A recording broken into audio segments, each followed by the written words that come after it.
And if you hit the bottom, I'm going down with you. Let's take it slow. Who cares where we gotta be? You know you'll have a good time wherever you're with me. Let's take it slow.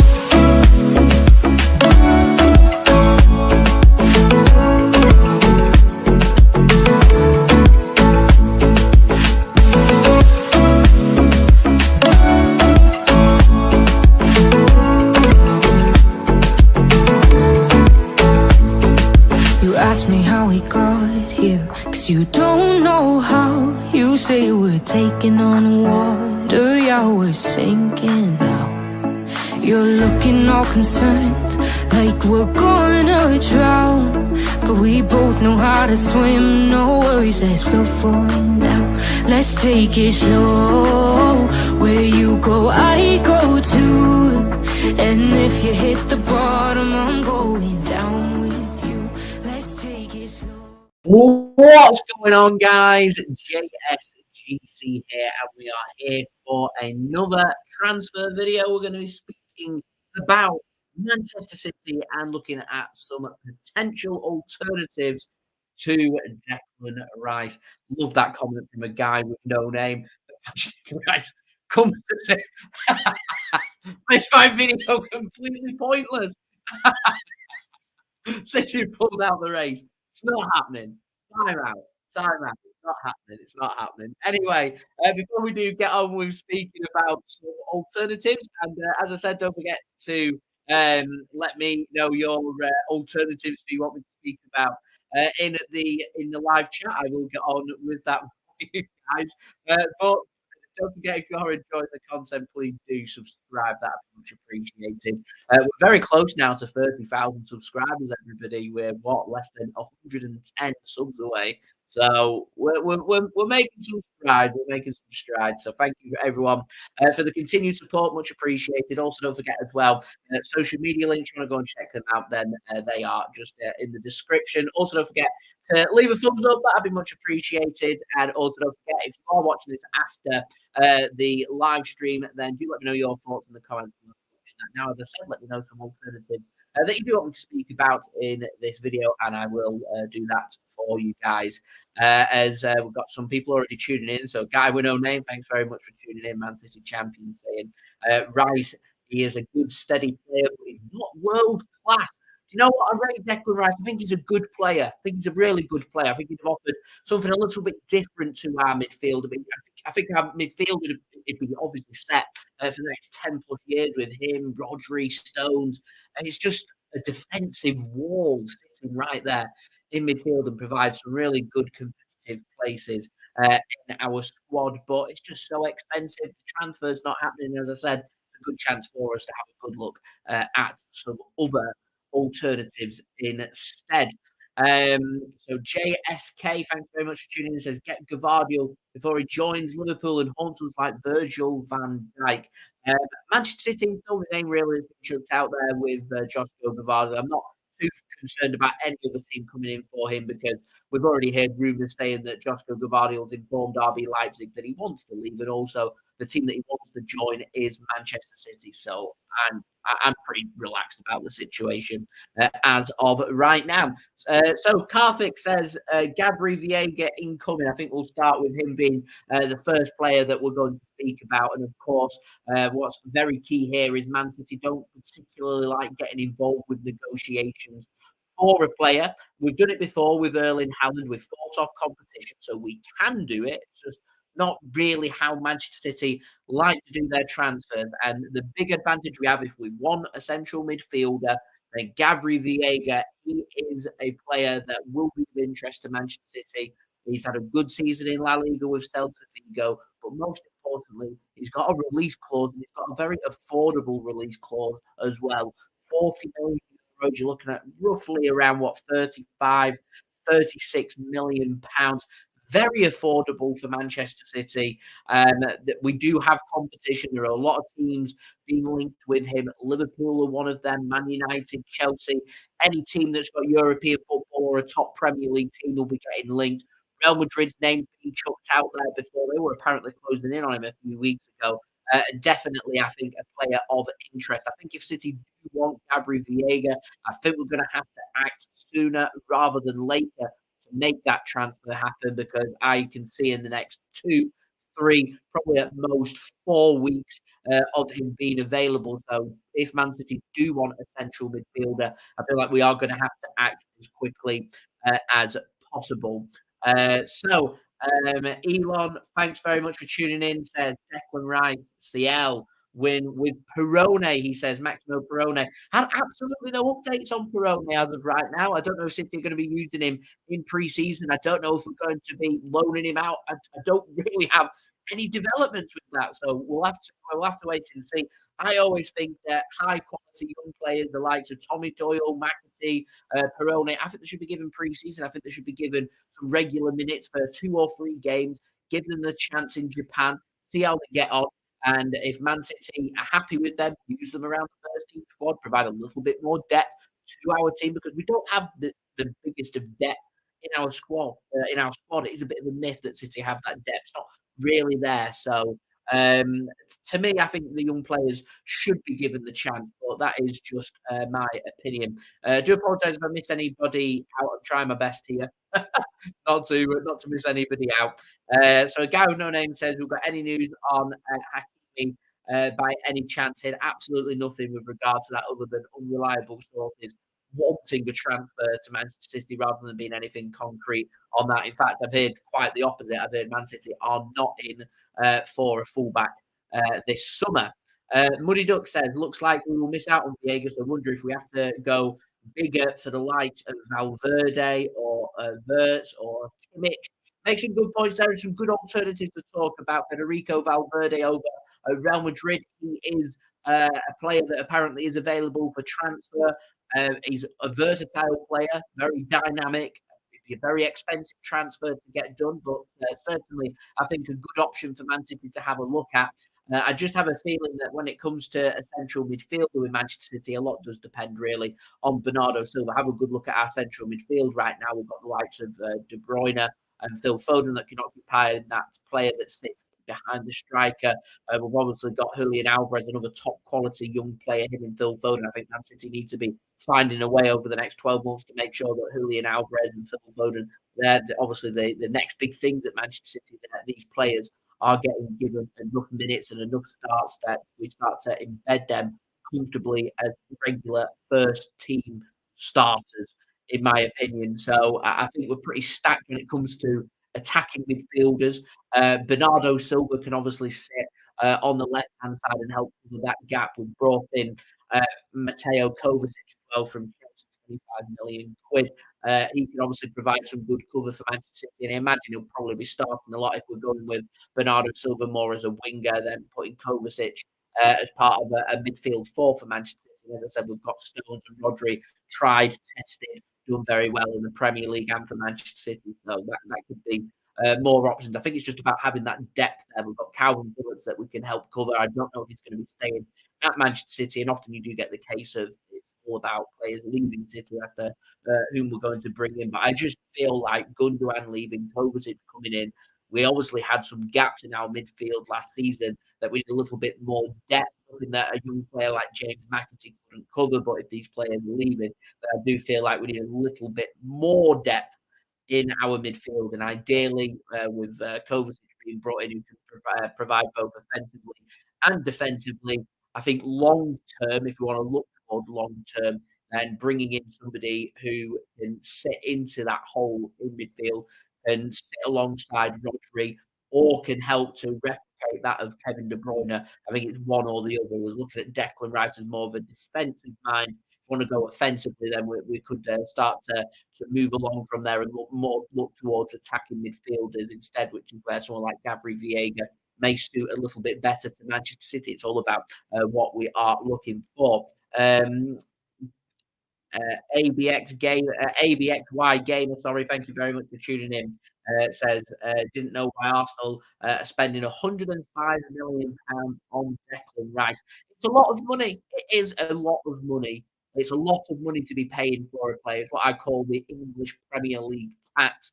You got Premier League experience moving from one Premier League club to another, and you're a club that do not need to sell your players, then you're going to charge a premium on these players. And if you're selling to another Premier League club, you're going to be demanding a little bit more. There's the Premier League tax. And if they're homegrown English players for teams in European uh, positions who are going to be playing European football next season, who need to meet a quota, when it comes to homegrown players, you're paying that tax. Man City paid it with Jack Grealish.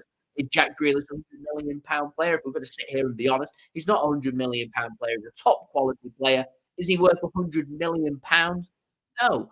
Who out there is worth £100 million? We brought Erling Haaland in for just over half of that amount. So it's all about how much money you have available and how much you are willing to spend. Arsenal, they've got £105 million spare to spend on Declan Rice. They're obviously wanting to put a little bit more oomph into their midfield. They're going to be losing Granit Xhaka, so they obviously feel like it's worth it to bring Declan Rice in. So it'll be interesting to see now, can Declan Rice face a situation that Jack Grealish faced, where you end up leaving that small pond being a big fish, you end up being that small fish in a very big pond. Declan Rice will have to hit the ground running for that £105 million because Arsenal, they're not like Manchester City where you're near guaranteed with trophies and success at City. At Arsenal, it's very different. It wouldn't surprise me at all if Arsenal get a couple of bad results towards the beginning parts of the season. All of a sudden, you find yourself struggling to be able to make Champions League football next season. Declan Rice has joined Arsenal because he wants to stay in London. He wants to be playing regular Champions League football at the top level. So it's a risk. It's a big risk, but we'll see if it's going to be a success for Arsenal or not. If City were willing, if we'd agreed the fee for Declan Rice, I'd have been very happy because I think he's a very good player. Provide more depth into our midfield. He'd come in. I think he'd be a starter for us, but as it is, it is what it is. It is what it is, isn't it? Really. Thank you very much to Razor West Ham. Says what you boys don't get in deck is he's only just 24. Pep would have made him world class.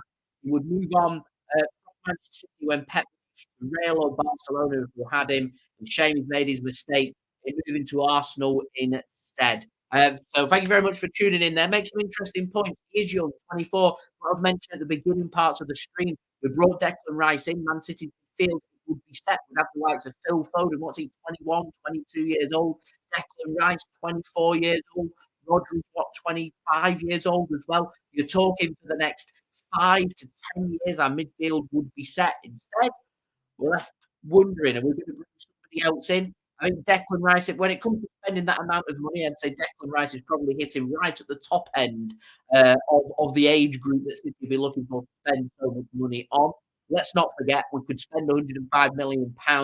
6 weeks ago, we could have brought in Jude Bellingham. So, swings and roundabouts when it comes to midfielders, but make no mistake about it. Man City here, missing out on some top quality homegrown talent when it comes to central midfielders. We're missing out on top quality Premier League central midfielders. Alexis McAllister's already left Brighton and gone to Liverpool. We're talking Caicedo leaving Brighton to go to Chelsea. There's some top quality midfielders out there, and if City are in the market for a midfielder, they're going to have to be very, very decisive because at the moment we're just and ahhing. Interest here, the odd bid here, if you want to believe the sources. We'll have to wait and see. Beyond belief, thanks for tuning in. Ferran Torres now available for £21 million, of course. Does anybody miss Ferran Torres? Does anybody miss him? Here we go. Do I think Bernardo Silva's going to stay at Manchester City? Do you know what? I have a feeling he is. I think this is going to be our final season of Bernardo Silva, though. He goes into the last year of his contract next summer. He won't cost as much. I think there'll be clubs out there willing to spend that £40 million that will be required to sign him next summer, because this summer, if you only bring Bernardo in, he's costing you £70+ million, which clubs are looking at and thinking they haven't got £70+ million. Unless you're a Premier League team, there's not a chance City will sell Bernardo Silva to a Premier League team. JSK says not to worry about competition, Spanish players and release clauses, and Chicky equals Manchester City. It's the perfect equation. Chicky loves release clauses. City have got good ties with players in Spain. We bring these players in, they adapt well, and we either make them into even better players like Rodri, or we end up shipping them on for big profit, like this player we just mentioned before in Ferran Torres. Muddy Duck says, some reports Perone not likely to be loaned out to Girona. Not too keen on that, to be honest, from my point of view. Girona, I'm not too fussed about him being loaned out. It's more to Girona is where my problem is. Speaking of experience, I've been doing loan reports now for the last 3 or 4 seasons, and Girona just never seemed to be utilising any of our young players, and because of that, I just don't think that's best development for Perone if he really is pushing on the Manchester City first team squad. Then we need him to be getting regular first team minutes. We can't afford to waste a loan and waste a year on him. And it's important we get that right. And it's important what JSK mentions there, James McAtee the same. It's important that we get these loans right to make sure that these young players are getting the development that is needed. I'm hoping personally that they're going to get an opportunity in pre-season to impress in Japan to see where they stand when it comes to potentially bringing these young players through at Manchester City and also doing what's best for their development at such a young age. As Nostalgia says, Valverde reckons Bernardo Silva's replacement. Potentially, as I said, I'm sticking my neck out here. I don't think Bernardo leaves Manchester City this summer, is my complete, honest opinion. Elon says, I feel like Palmer could be a suitable replacement for Bernardo Silva with the addition of height and a certain flair as well. I think the biggest problem we've had with Cole Palmer is his lack of consistency. There's been some games where I've been very impressed with Cole Palmer. He's really set himself about and shown the quality that we know he's got. I personally think he's a little bit inconsistent. It comes with age. It doesn't benefit him getting the odd minutes here and there at Manchester City. I think he would flourish being sent out on loan and having a good season under his belt. Tommy Doyle, James McAtee, these are players going out on loan, has adapted their game and made them into even better players. To a point now, James McAtee was getting the odd minutes here and there. There's talk of him doing pre-season. There's talk of him being the final bit of depth that City are looking at in their midfielder. They might not need to go out there and sign a central midfielder. So that's what a good season out on loan can do. And I think that'd be a good case here for the likes of Maximo Perone, for the likes of Cole Palmer as well, in my complete honest opinion. Oh, Shane, thanks for tuning in. Straight out of Jamaica. Love that one. Thanks so much for tuning in. Hoping we're going to be able to get the defender. I presume on about Joshua Gabri there. Just done my recent transfer update. Going to go and check that out with all of my thoughts on that. But Manchester City edging, albeit small steps, but edging closer and closer to finding that agreement. We're still waiting for the big hurdle to be overcome, which is agreeing that fee with Leipzig. Personal terms aren't thought to be too much of a problem. As we mentioned before, City just need to be careful to make sure that we're not having a march stolen on us by any other club that come out and just willing to straight up pay the price that RB Leipzig are looking for. The obviously the big benefit Man City have here is that Gvardiol has apparently told RB Leipzig he wants to join Manchester City, and that gives Man City a bit of leverage when it comes to being able to conduct our transfers. Nostalgia says we need another left winger. I personally feel a lot depends obviously on Riyad Mahrez if he leaves Saudi Arabia or not. I'm not too sure City will be making moves for any wingers. I mean, Kimmich has had a brilliant season at Napoli, but off the top of my head, if it's not him, who else would you bring in out wide? That remains to be seen. Wingers aren't they're not cheap, are they? They're certainly not cheap. So that'd be interesting. That really would be. Yeah, that would be interesting. Nostalgia says maybe Musiala, and I've heard murmurs of that earlier in the summer. Not really heard too much on that as of right now. Bayern Munich is a bit strange in this window, getting players like Kyle Walker, Leroy Sané is available to leave. Obviously, Sadio Mane is another player that's available to leave as well. Yeah, interesting. Really, really interesting, I think. So we'll have to see as to whether Man City do choose to go down the mangle. There's so many different avenues City choose to explore. We're so early into the window, and Man City looking to strike. Already brought in Kovacic, looking to try and bring in Gvardiol too. It doesn't surprise me. City were trying to get these transfers done before pre-season, so if we want to get Gvardiol done, we've still got another couple of weeks to go before we do head out to Japan before pre-season. So looking forward to that one. Giovanni, thanks for tuning in. It says Pedri for Barca would be the perfect Gundo replacement. Has Pedri signed that new deal? Has that been sanctioned through by La Liga yet? And they put like a massive release clause on Pedri as well. We'll have to see. I've certainly not heard any rumours about Man City making a move for any players from Barcelona. I know Barcelona, in terms of Frenkie de Jong, the other central midfielder that they've got, they've already confirmed that Frenkie de Jong to leave Barcelona would cost a lot of money because of his importance to the Barcelona team. Triple D, thanks for tuning in. It says, do I think we're going to have any chance of signing a number 10 like Arda, Gula, or Vert? It's a bit quiet. Not really hearing anything about that one, but if I do hear any developments, of course, I will keep you guys up to date. As I said, it all depends on what Man City really want to look for when it comes to a central midfielder. Do you want to sign a defensive style midfielder like Declan Rice, who's going to sit alongside Rodri? Do we want to go out there and sign a more attacking player, a long-term Kevin De Bruyne replacement? Do you want to move Bernardo back into the middle? Do you want to move Foden back into the middle?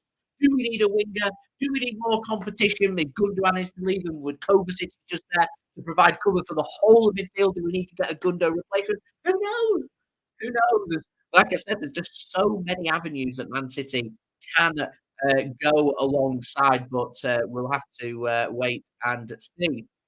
He was saying something wrong with my mic. It seems all good. My mic from my end. Hope all good. Hope all good. If not, then I do apologise. Although everything is showing as being crystal clear on my end, so there we go.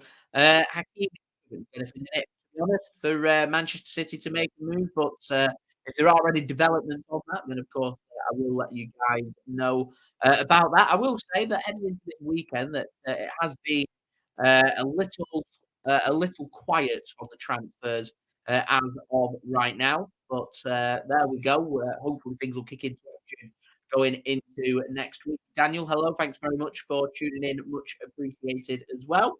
And thank you to everybody for tuning in. That's left their thoughts at the moment. Rico says, Enzo Fernandez, I think that ship may have sailed when he chose to join Chelsea back in January. So we are. It would have been perfect, I think, if it was prepared to be patient. It wasn't. It didn't happen. So there we go.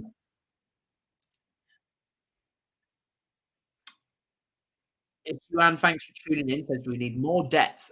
Right wing, Mahrez, Bernardo. They may leave this summer, so we might need to buy one. He reckons Federico Chiesa over at Juventus would be fantastic for Manchester City. Of course, can play fullback, can play wing back, can play out wide as well. Makes a good point. Top quality player. Apparently, Newcastle were signing in on signing him. So there we go. Interesting. A lot does depend on who Man City choose to sell. In terms of centre backs and Gvardiol, I did originally think that Laporte Cancelo need to leave. That isn't the case. If you want to bring in Gvardiol, then they'll work on trying to get rid of Cancelo and Laporte. But elsewhere around the squad, we may be open for a central midfielder. Everywhere else, it will be a case of if a player leaves, Man City may need to replace. Walker getting with a move to Bayern. That might be the case that we need to bring in a fullback. But word right now is Man City are not looking at fullbacks, including that of Hakimi. Also stating as well about wingers, Mahrez will need to leave or Bernardo would need to leave. It'd be very interesting if Bernardo does leave because I think that leaves us a bit short, not only out wide but also through the middle as well. Will City choose to go for two players, a central midfielder and a winger, or will they be looking for someone who's versatile who can cover both, which is what people were speaking about before, saying Valverde, which is what Rico mentioned as well, with him potentially maybe coming to Manchester City. But as I said, rumours right now, not too much out there at this moment in time. Sports Talk says, what's the latest with Veiga? 40 million euro release clause. There's lots of interest out there. Manchester City, though, interested. Are they going to make the move? That's the next question. Had no update from that since then. Also make a good point about Caicedo. Chelsea set to make their move next week. Their financial fair play comes to an end after today, so they can start to make their move in the market. And Caicedo, as I was mentioning before, I said McAllister's gone from Brighton over to Liverpool. We've seen Declan Rice go from West Ham across to Arsenal. And I'm amazed that Man City aren't, if we're looking at central midfielders with Premier League proven experience, why we're not having a good look at Obviously, having a good look at Caicedo. There's other players, Lucas.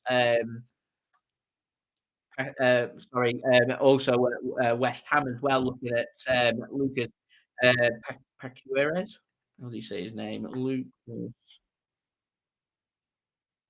So that's the one, Lucas Paqueta, and having a good look at him because I'm not sure West Ham will want to lose another central midfielder, but that remains to be seen. I mean, Bruno Guimaraes had a good season with Newcastle. There's so many good players out there that City could have a look at.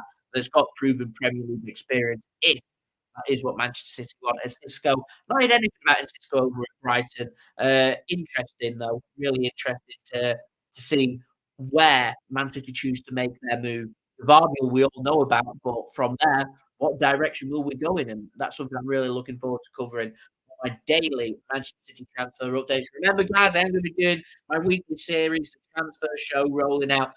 I'm not going to commit to say it's going to be every Friday. I am going to commit and say hopefully every weekend throughout the summer transfer window for you guys to look forward to. So thank you so much for tuning in. Thank you to everybody that's left their thoughts in the chat. Good conversation there. Enjoyed that one, guys. And we will be back again next week for another transfer show. That's episode 2 done, episode 3 out for next weekend at some point for you guys to look forward to. So if you want to stay up to date with all the latest Manchester City transfer content on YouTube, make sure you subscribe to my channel. Press that red button, press the bell, and put your push notifications on. Remember, it is free to subscribe. So do subscribe if you haven't already. Social media links, they are in the description if you want to go and follow me on there. Also, don't forget as well to leave a thumbs up. That would be much appreciated. And also, don't forget, let me know your thoughts in the comments below. And as I said, most importantly, thank you so much, you guys, for tuning in and beyond belief. Thank you very much for your kind comment. And I'll see you guys again. We'll be back another transfer update tomorrow. Got a special video out this weekend as well for you guys to look forward to. So I'll see you then. So I've been JSGC. Thank you everyone for watching. I hope everyone is safe and well. Peace. Ciao for now.